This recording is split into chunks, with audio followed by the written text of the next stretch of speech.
Theme song for the Gear Podcast. I think we should use the other intro. That wasn't as good. But I think the other intro was way better. Look, the person we have as a guest today actually needs no introduction. And anyway, the introduction would be way too long because they're far too accomplished to be hanging out with bums like us. Ladies and gentlemen, welcome Tommy Emmanuel, certified guitar player, to the podcast. Whoa. How are you? I'm wonderful. Feeling good. How about Fantastic. You?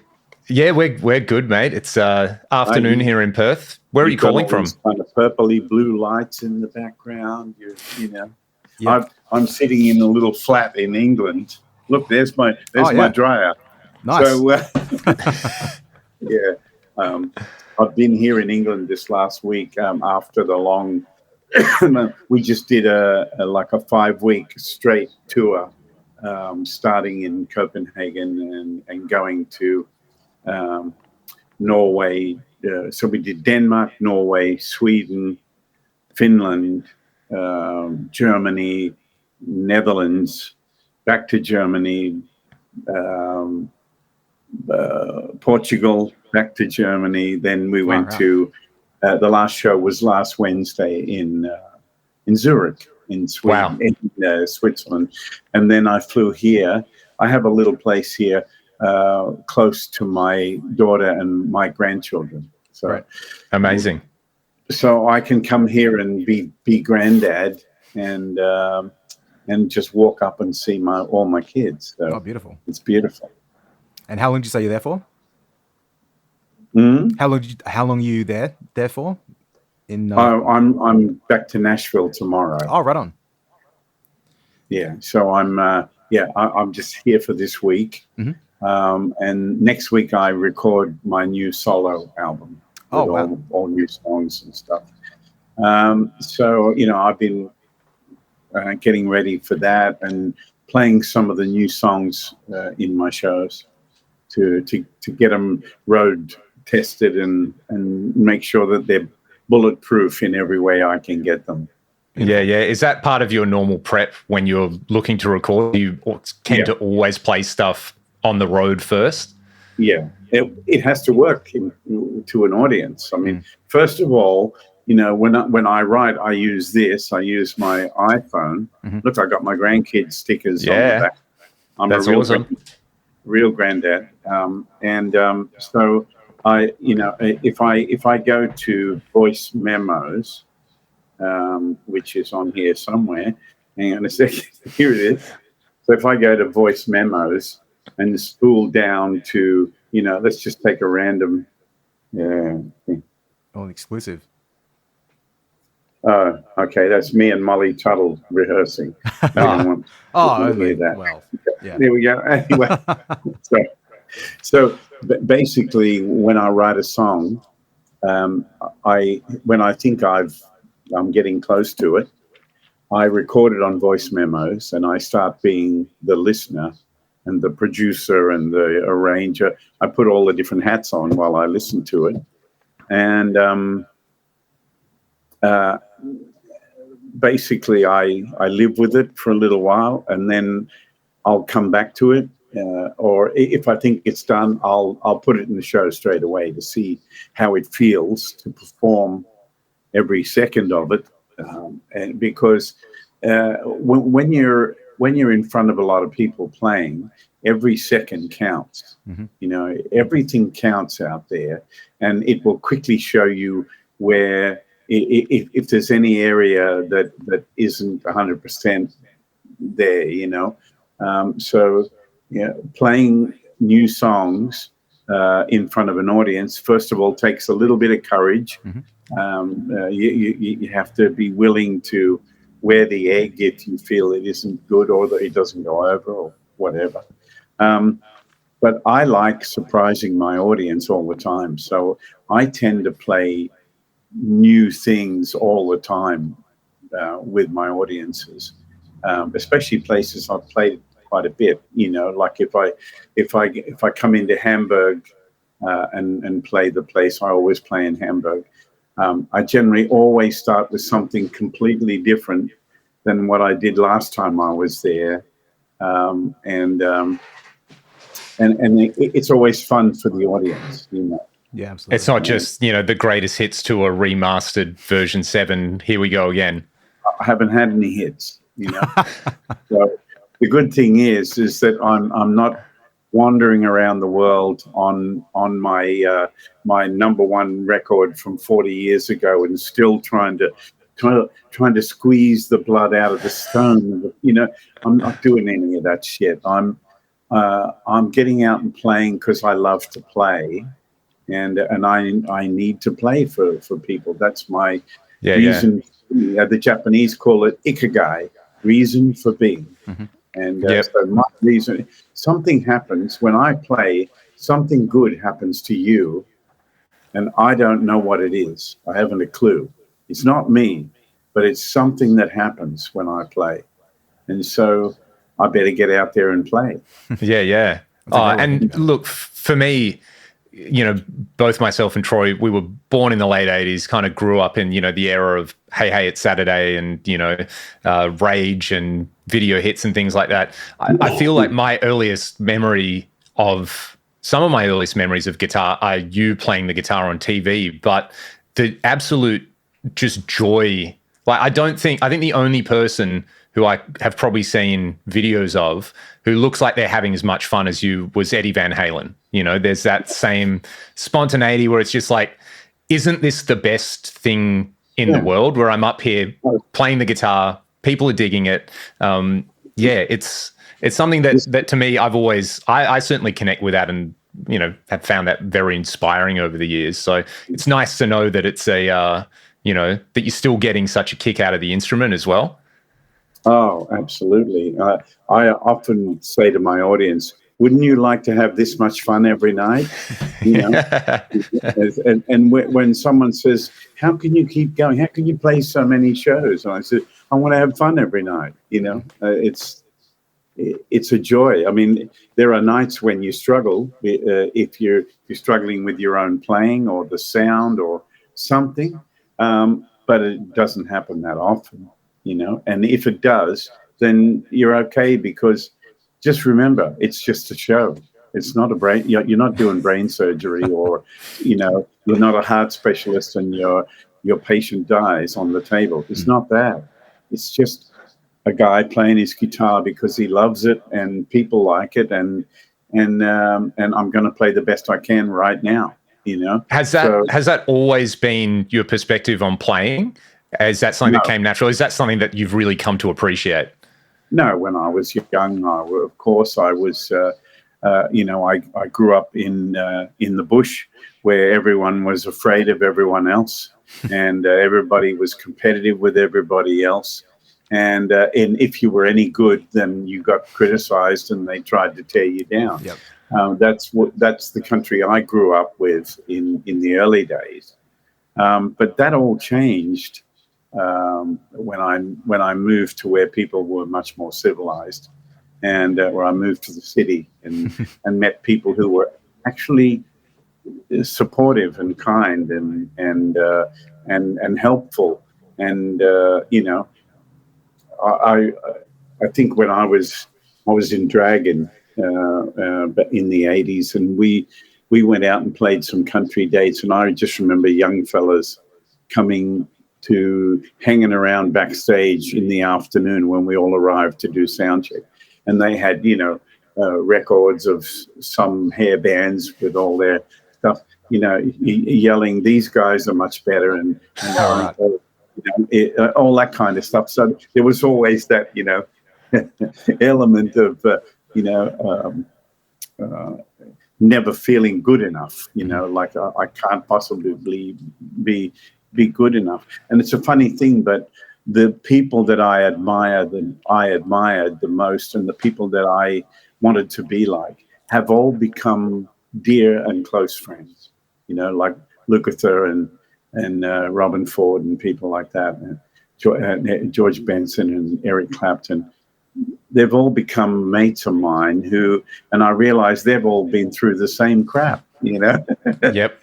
So really, at my age, I'm so kind of I'm okay about who I am and what I do, and and I'm not trying to set the world on fire. I'm just trying to play my best and see what I can do next, and who gets who I get to help along the way. There's so many young people I meet all the time, and they want to know, how the hell do you get to be a instrumentalist and tour the world? How does that happen? And it takes a lifetime. It takes a long time, and it's hard to tell young people that views on YouTube or likes on Facebook and all that do not equal concert tickets sold. You have to go and build it by hand if you want that. It's very rare that an instrumentalist would have a hit record. So those days were back in the 60s. You could have a hit record with instrumentals, but I think the last hit record that I heard on the radio was in the late 80s, and it was Joe Satriani's "Always With Me, Always With You." I heard it on Triple M all the time, and I said, "Wow, this is great." An instrumental getting on that road, but what a Here song! We go. There it is, yeah. So, but there's other ways of. I'm not looking for fame and fortune.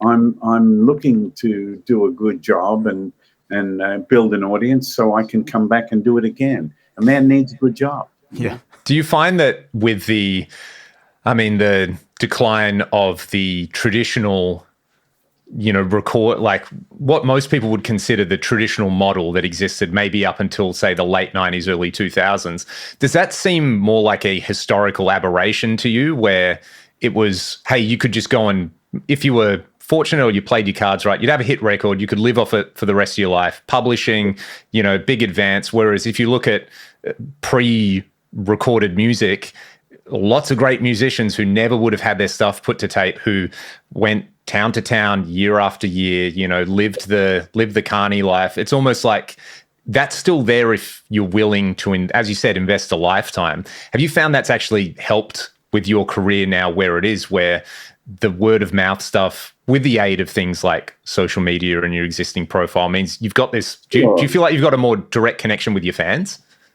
Definitely. I knew nothing about the internet, and I knew nothing about YouTube. I'd never heard of it. And I remember in 2006, I think it was, my agent, who was in the Netherlands, rang me and said, can we do 2 shows in one night in Stockholm, in Sweden? And I said, why? And he said, because the first one sold out so quickly. And I said, how is that possible? I've never been there, And he said, well, there's a big, what do you call it? There's a big waiting list, and the promoter wants to do a second show. And I said, okay. So we moved the 8 o'clock show to a 7, and then I did a 9:30. And I asked the audience, I said, how do you know me? And they all sang out YouTube. And I'm like, what the hell's YouTube? I didn't even own a computer, didn't even own a phone, And so a dear friend of mine who was living there in Stockholm took me aside after the show and loaded YouTube on his laptop. And there was a video that someone had put up of me playing guitar boogie at a show in England, and it had more than 1 million views. And I said, holy smoke, who would have recorded that? He said, oh, this guy. And I said, well, what's this? He said, this is what we're all looking at. This is why these people know you. Yep. So I've got to say thank you to the people who watch YouTube and all that sort of stuff. But still, I have to say, the audiences that I'm really appreciating and enjoying these days were really built from scratch. They were built from coming to town, playing a small place, giving people a great time, giving them everything I had, coming back 2 months later, doing it again to twice as many people, and so it goes, Mm-hmm. Yeah, well, one of our good friends, Ben Wilson, who's a fantastic fingerstyle acoustic guitar player himself, often talks. I think you played at the Bunbury Entertainment Centre in WA, and him and his dad's an Irish folkie. They're both monsters, but yeah, they still talk about that particular show, and in particular for anyone who's seen you live, where it's like the actual unplugged part of it, where which is pretty special. Hearing singers do that is one thing, and hearing someone with an acoustic guitar, like it's the rawest thing I guess you can get, where you can hear a pin drop. Those kind of, I mean, with your background and having like played everywhere, played with so many artists, done so many shows over the years, how do you build your show now? Like, do you build it around, I'm going to go play these tunes, or is it more like, I want to give people this moment and let them come away with something special, or several special things, maybe? Thank you. First of all, I never work to a set list unless I'm playing with an orchestra or a band, because everyone else needs to know what's coming next. Yep. When I tour, like I'm touring now, I generally figure out what I'm going to start with, at least the first 2 or 3 songs, and then it's open ended. Then I'll see how it's going, how I'm playing, how the audience are reacting, what I think they need, whether I need to hit them hard early, or whether I can, I can be adventurous and try something different, which I do every tour. This last tour that I did, it was called An Evening With, and that means there's no opening act. It means I'm going to play 2 sets. Mm-hmm.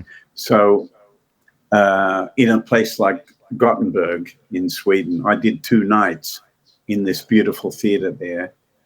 And the second night I came out and opened the show with Salt Water, the Julian Lennon song that I recorded with Chet Atkins. And that's a ballad. So that's a whole different way to start the show. Mm-hmm. That's very brave. You've got the coming out guns blazing, for like 1 song, 2 song, 3 song, bang, bang, bang. And the audience are like, holy shit, you've got me, and so that's what I've always done. But there are times where I kind of break that rule and start with something slow and just ease into it, and then I start to get a bit adventurous. So I never really write a list, or there are some days like at sound check, I usually try to find the songs that are going to test the sound and the sound of the vocal, and what I need on stage, and check with Steve, my sound man, a Bundaberg boy. I check with him to make sure that all my frequencies are good. And that I'm giving him everything he needs. And then sometimes I'll play songs of mine that I haven't played in a while, just to run them down, and I'll put them in the show, or swap things around. So I've got a lifetime of repertoire and songs, but my main focus is what I'm doing now. I'm because I'm getting ready to record my new album. I'm running all my new songs and making sure that they're bulletproof. So doing new songs in the show is good. Generally, I like to play stuff that, of course, I'll do some Beatles stuff, and I'll do classical gas and stuff like that. Because people love to hear that. And the times that I've said, I'm going to give that a break and not do it, I met people, or I got messages from people saying I drove 500 miles to hear classical gas and you didn't play it. How disappointing. I bragged about you to my sons all the way. Stuff like that. Yep. So you're always going to get that, But I try to have fun up there and everything, but I also try to have a variety of styles and moods, sounds, guitars. Like I have 3 guitars on the road. One is a real low tuning, and that's when I play kind of ballads where we've got this big reverb that just reaches out like that. And then I have like more punchy kind of songs. And then I have some kind of bluegrassy style tunes that I've written with a G6 tuning, stuff like that. I have things in drop D, and really I'm just about. It's really about finding the best songs. So what are you taking out with you guitar-wise, and what's the rest of your rig? Because this is the Gear podcast. As much as I love talking about, I know that people are going to be disappointed if I don't ask you what. I mean, you've got a long-standing association with Maton, obviously, but which specific guitars, and then like the rest. What else do you need to do what you do? What makes you happy and comfortable? Well, the other thing, it's not even about what would I like to bring. It's really about being in, making sure that I have stuff that's going to stand the test of travel, because travel is so hard on equipment. Plus, you don't want to be carrying a lot of stuff. If you've got to jump on a plane, you've got baggage, amp, you've got 3 guitars, and 3 people or 4 people traveling. You don't want to have 40 different things that you're carrying. You keep it down to so basically I carry an Udo Rosner Da Capo amp wherever I am in the world, and I carry 3 Maton guitars, usually the guitars that Andy Allen built me, the custom shop ones, although I have a couple of new ones now. I've got a brand new one. Let me just grab it. Yeah.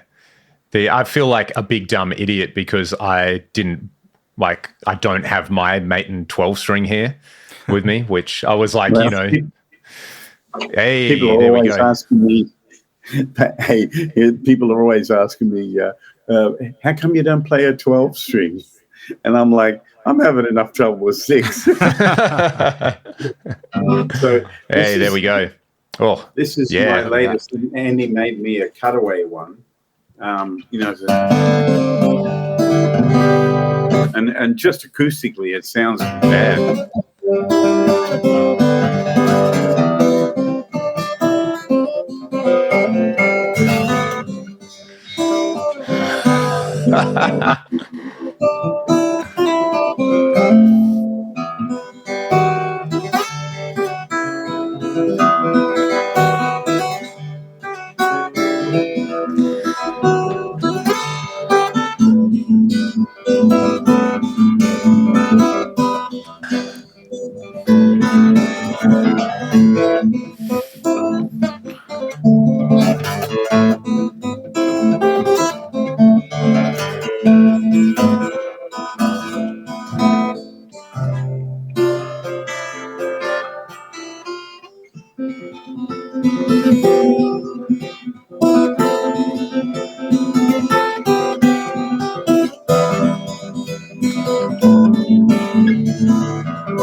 Oh, man.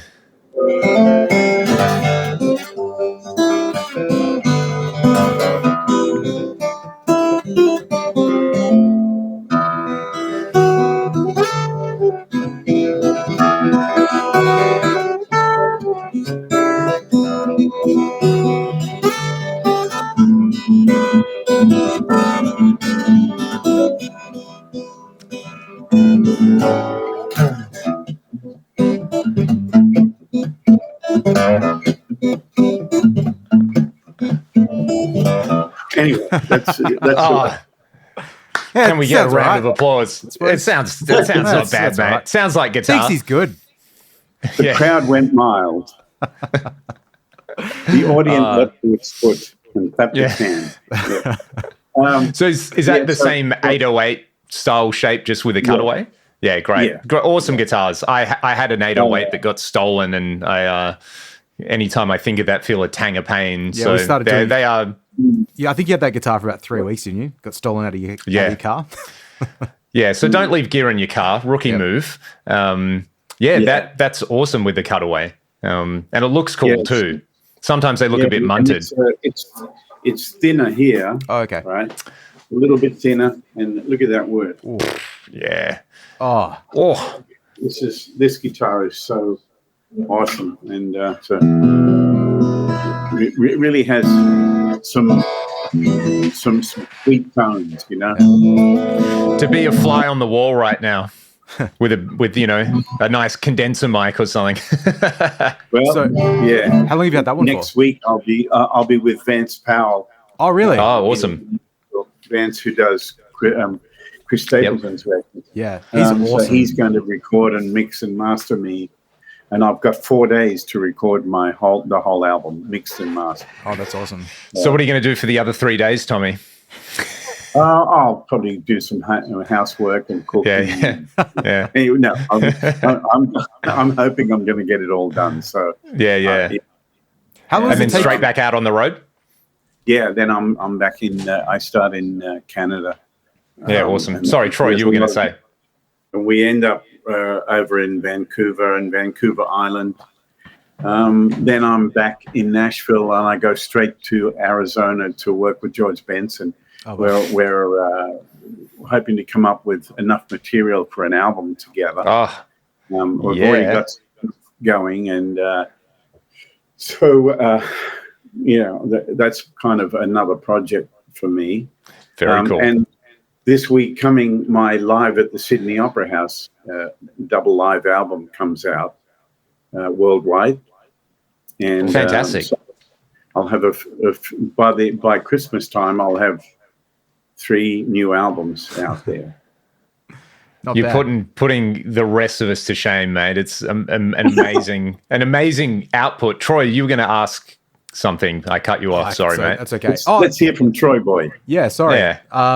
I did have one. Just going back to the guitars really quick, because I did mention to someone yesterday that I was going to have a chat to you. So the only question they had was how long do you get on a guitar before it falls apart? With the I've never had a guitar fall apart. well, metaphorically fall apart, but it's No, but I mean, look, as a player and as a writer and a performer and all that, you hope that you're constantly growing and changing. So now I'm looking for a slightly bigger sound, and so I've got different guitars, and I'm looking for a bigger bottom end sound and all that sort of stuff, and I use louder mics. So I'm changing, and my needs are changing. Yep. So as much as the old Maitons that I used to play are still wonderful, I've moved on to another level of need, really.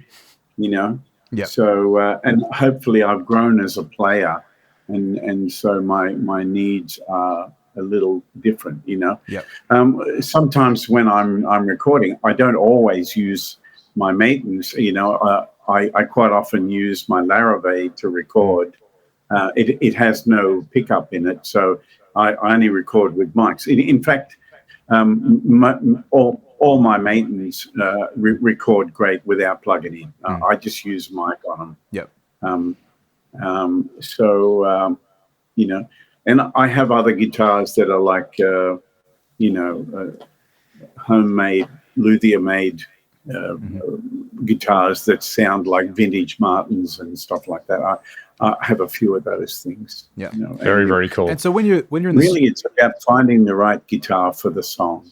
absolutely. Yeah. Sorry, Troy. Go No, that's ahead. okay. I was going to say, when you're in the studio, so how many songs are you going to record?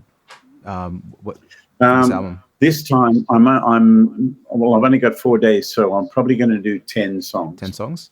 How long is it taking you to get a track down? I mean, is it like... I can usually get it in 1 or 2 takes. Yep. If I can't get it in 1 take, I shouldn't be there.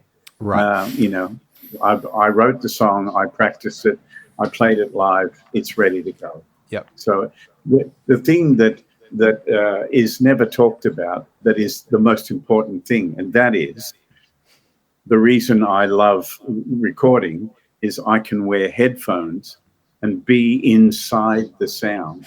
When the sound is great with good mics and a little bit of reverb and all that, I'm in heaven. So when I'm in heaven, I can play well.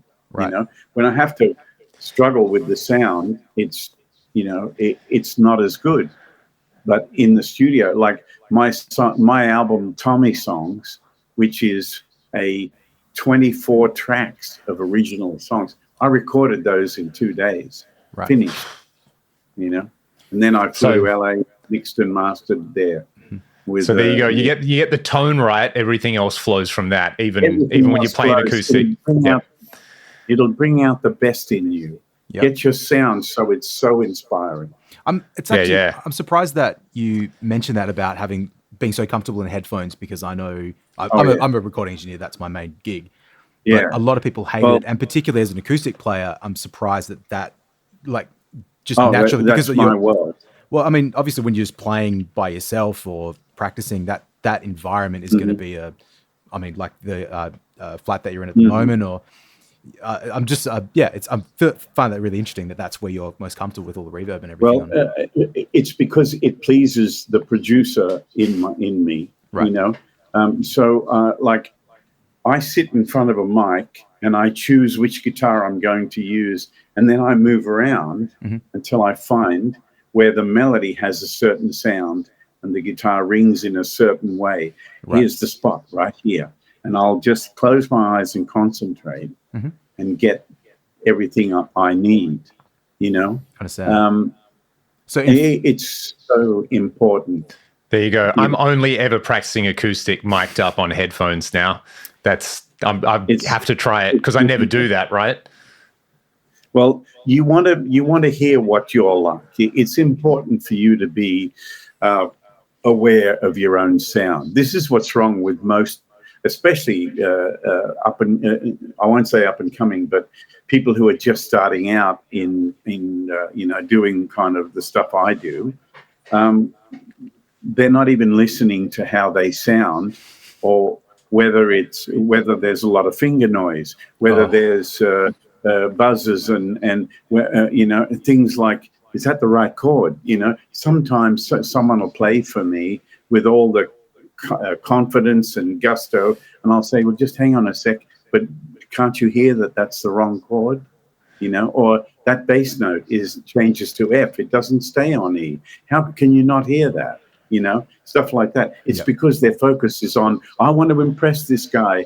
I want to do this and I want to do that. And it's like, hello, take care of business first. Learn the song properly, you know? Yep. Well, on the topic of tones and, you know, exactly what we're talking about, we mentioned right before we started, we had Brett Garsett on last week, and we were talking about your electric guitar playing, which I always, you know, it's such a question you get from people who aren't musicians. So do you play acoustic or electric? Like which one? Almost like you're not allowed to do both. But there's uploaded to YouTube, funnily enough, the sort of Live at the Basement where you're playing your telly. That was 1990. I remember that. Yeah, I've watched that a lot. And there's I mean, I don't know if you're aware, it looks like some random person from New South Wales has just uploaded them to YouTube. There's a bunch of clips of you and Phil playing. Just kind of, you know, like, I don't know, in a town hall or a shed or something like that, playing Shadow songs, playing all sorts of stuff, like killing it. But there's also the clip you uploaded as well. Everybody should go and watch these, because if you only are aware of Tommy's work as, you know, an acoustic guitar player, it's like, surprise, surprise, electric guitar has 6 strings too. But the Vi Academy stuff as well. What is it, a different do you feel like it's a different part of your brain, or like it's a different set of expression you use when you play electric, or is it just music? It's just playing the guitar, you know. Yep.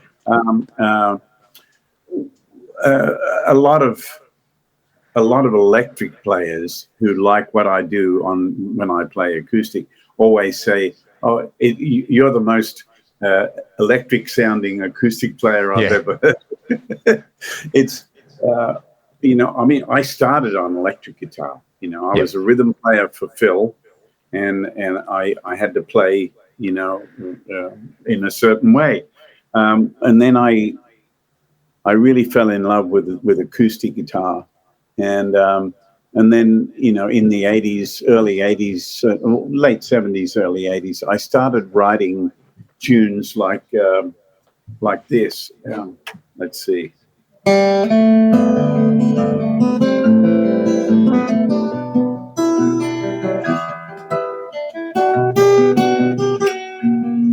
Yeah.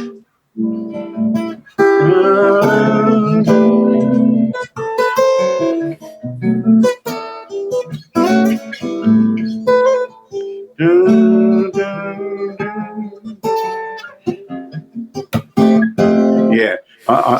Yeah, man. Tunes like that, and you know, and people liked it, and it gave me a chance to give the lead voice to an acoustic guitar going.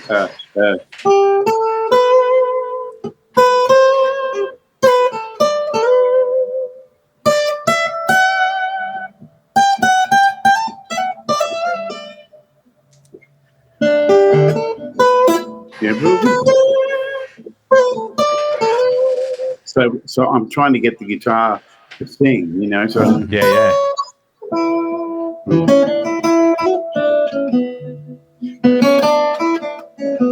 Da, da, da, da, da, da.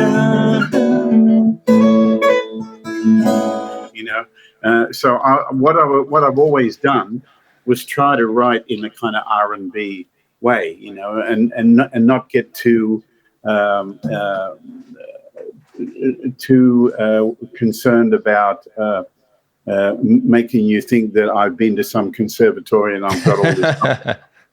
It's all about just playing the melody, you know, and that all comes from listening to Carole King and James Taylor and Aretha Franklin and people like that who sing beautiful melodies, who write soulful melodies. I've always been influenced by them, you know. There's a song I wrote called Drive Time, and I wrote it because my dream was to have Stevie Wonder play it on the harmonica, you know. So it goes da da da da da da da da.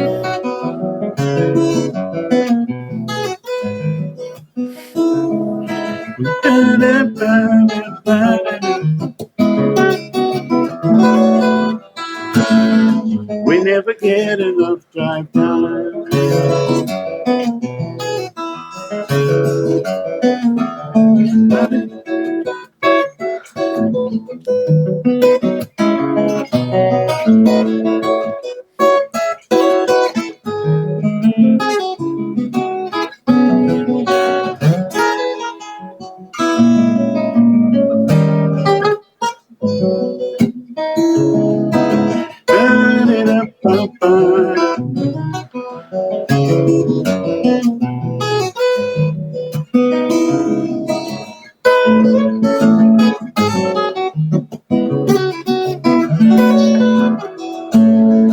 We never get enough time.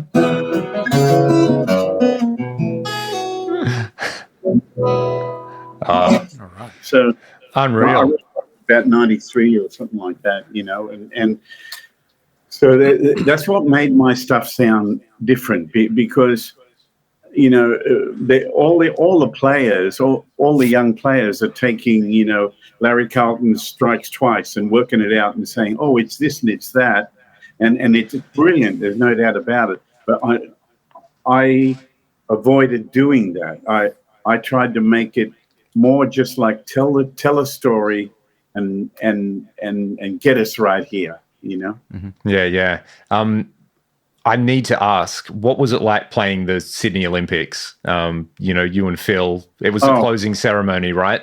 It's beautiful. I went and watched that, and how much lead-in went into that. So you guys actually, you guys were playing live. We were the only artists that actually played live. It was a backing track. It was a backing track, but the 2 electric guitars were live through Line 6 pods. Oh, wow. Oh, really? Yeah. Killer. Because everything had to move. So you couldn't just have an amp and, mic it up, and you couldn't do that. It was too big of an event. It was massive, So basically I chose the song Back on Terra Firma for Phil and I to play together. And I had to edit the track to 2 minutes and 46 seconds exactly. Exactly. And so I went to Nashville. I was already I was living in San Francisco, and I went to Nashville and took the backing track and edited it down and everything. And it was actually Chet Atker's grandson, Jonathan, who did that edit for me at his studio. Wow. Yeah. And then wow, I had to take the backing track with me and get on the plane, Nashville to LA to Sydney, right? And then we had to figure out the logistics from there. But the amazing thing was the song Back on Terra Firma was written by John Jorgensen. All right. A great guitar player and a great composer. And anyway, so I'm at the airport in Nashville to get on the plane to LA. And there's a guy standing in front of me, and he's very tall with long blonde hair. And I thought, hang on, that looks like John. And I kind of went like that. And it was John Jorgensen. I said, John, and he turned around and hugged me.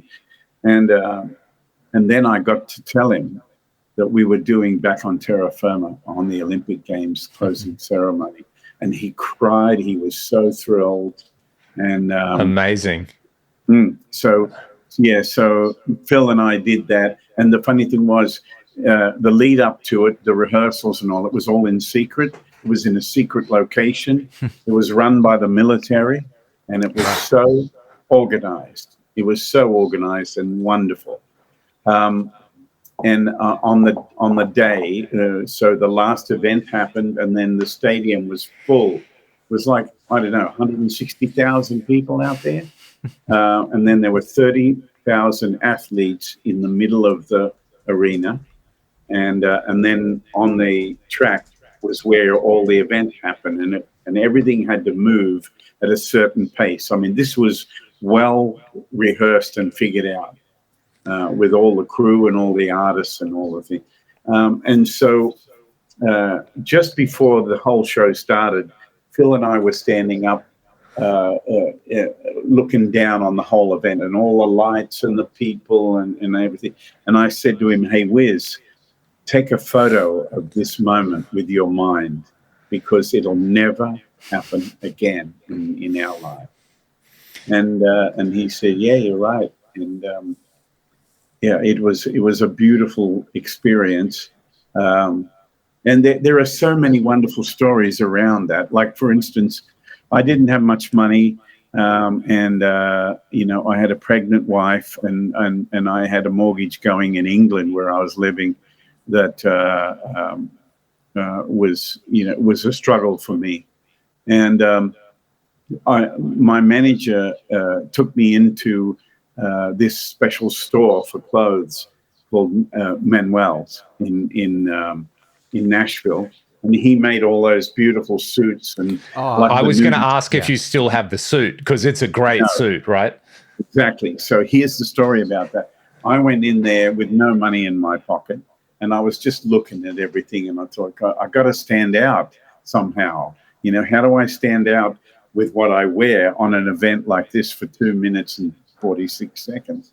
And so I found this jacket, and it was pale blue with all sparkles on it. And I said, that would be perfect. And I tried it on, and Manuel came over, and he was so nice and so friendly. And he said, oh, you need a better shirt than that with that, I said, yeah. And he picked me a shirt.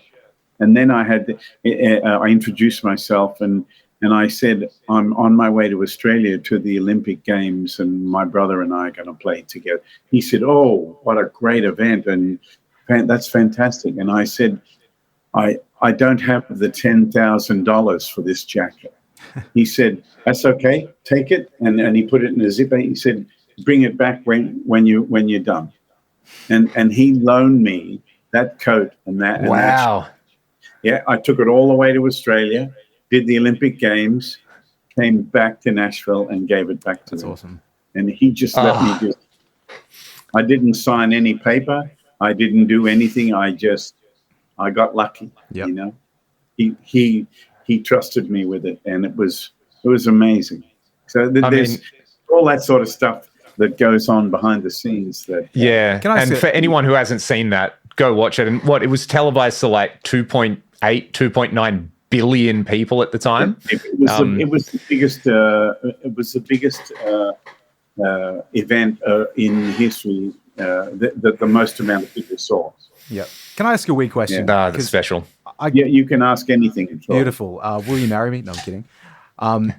I also get to do big sporting events. That's one of the gigs, as Leon mentioned before. So I've done 30, 40, 50,000, 60,000 people solo on top of a stadium, but for a really short period of time. So I do about 60 seconds and then I'm done. So just a couple, like, it's weird because it's not a common thing that you get to talk to and relate to people about. So there's not many members in this club, and I'm not one of them, so I'm just going to hang out. I'm very much in a lower tier of that as well, but it's interesting because to me, the moment itself of playing, it goes by so quickly. And I'm just wondering with you, the build up to it and everything that happens before, everything that happens after, I have way more memories of that instead of the actual performance part. Do you remember playing? Like, do you remember the moments of actually playing the music, or is it just everything outside of that? Yeah. Well, I have to say that, you know, we rehearsed everything, but the solos are all improvised right there and then and there. The same as any other gig. Yep. You know, we worked out the melodies and the harmonies and all that stuff, and we pretty much stuck with that. And then I started throwing licks around phrases and stuff, and then Phil would answer me. And then there was the solo part where he just took off, and then he threw to me, and then I threw back to him, and then it kind of come to an end. So that part was extremely spontaneous. Yeah, that's amazing. Like the biggest gig ever.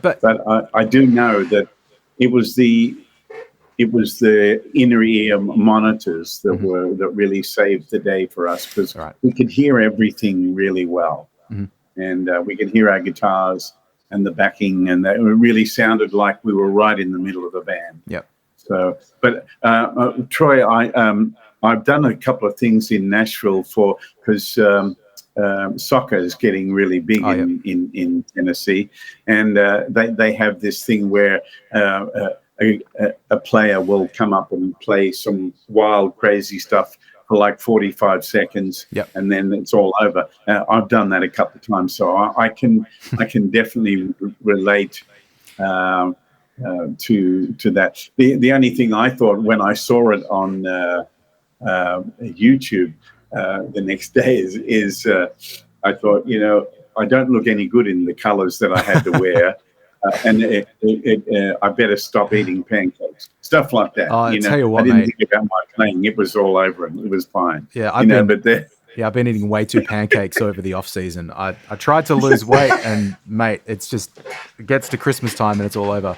But off season is the only season. But it's funny because I feel like, and again, like it's different sort of stuff. But it's funny because I've been asked with regards to, is it hard to play in front of that many people and it's televised and all sort of stuff. I don't know if you felt the same, but to me, once you're in that moment, you're just playing music, right? It's just another, despite the circumstances, it's still, you're just playing music. You're just trying to do the best you can with where you're at and what you're hearing. Yeah. That's really what you're doing. You're just trying to do the best you can. Yep. Yeah, that's so interesting. You mentioned earlier you had some rehearsal recordings with Molly Tuttle. The videos you two did together was amazing. Who else in that sort of, I guess, Molly, Billy Strings, Mike Dawes, there's a bunch of people, I guess, I guess you've provided a template in some way for instrumental guitar music that isn't a specific, you can't really pigeonhole it, right? It's just like good melodies, good tunes.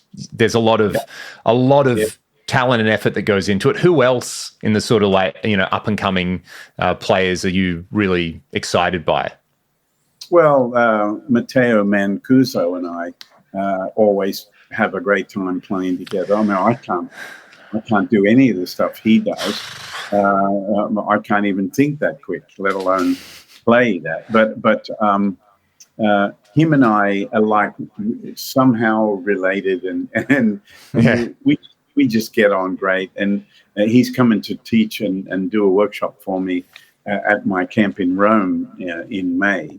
And but last time I played in Sicily, in Palermo, which is where he lives, he came down and he did a wise thing. He brought his Yamaha nylon string, and we played Mediterranean Sundance, El Dimeola, and we played amazing.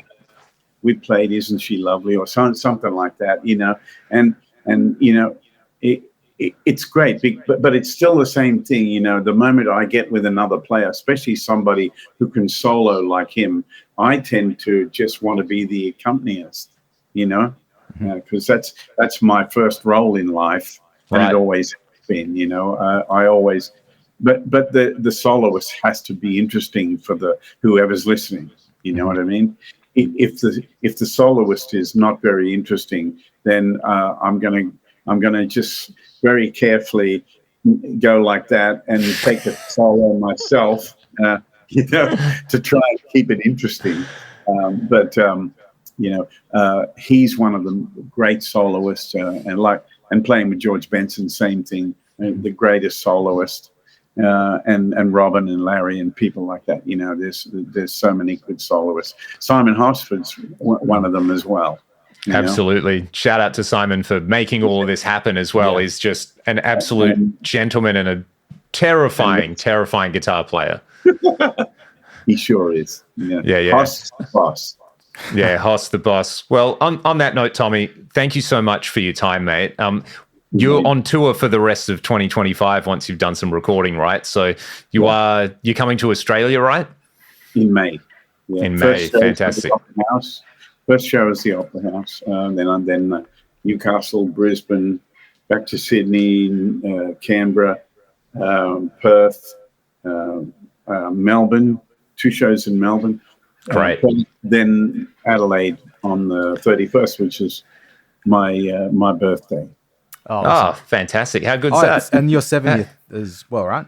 That's my 70th, yeah. All right. Amazing. That'll just be special. A number, boys. It's just a number. Exactly. Well, on that note, one final question. We got to tie this into some Australianisms, right? Right. Pies or sausage rolls? Pies, of course. There you go. Pies, of course. A man of culture. You know what? There you go. I remember doing an interview for a bunch of young university students, had their own radio thing, and it was just so cool. I turned up ready to play and answer their questions, and they go, "Okay, your peanut butter, smooth or crunchy?" I said, "Smooth." Oh yeah, Smooth is the way to go. Smooth is the way to go. We didn't ask the way to go. The other question we always ask Australians, because you're from New South Wales, correct? Yes. So you may not have an answer to this, but who you got an AFL team, or are you a rugby man, or soccer now that you're in the States? No, I don't follow a lot. I used to sing out for the Maggies in Melbourne, the Magpies. Yeah. Oh there you go. This must be a guitar player thing. You, Brett Garsed, my dad, all Maggie's fans. There you go. Well, there you go. We have to ask the question. It's part of the contract, Amazing. So, Tommy, again, thanks so much for your time, mate. This was like literally a dream come true for me and Troy. Thanks so much for being so generous with your time. And we'll see you all on the next episode of the Gear Podcast. Make sure you get Tommy's new album when it's out and go see him on tour and enjoy some loud guitar noises. Exactly. All right. Thanks, guys. Thank you, mate. Do you get nervous? How do you get yourself, psyched up for a show and all that? And you get nerves. And I always say, why would I get nervous going home? Yeah. The stage. I like that. The stage is the I like that a lot. Yep. Yeah, I like that a lot. So it's like I can't wait to get out there. But the best thing for nerves is to be honest and just tell your audience, look, I'm a little nervous, but make sure you say, but I'll do the best I can. The moment you say that, every single person in the room is on your side. Yep.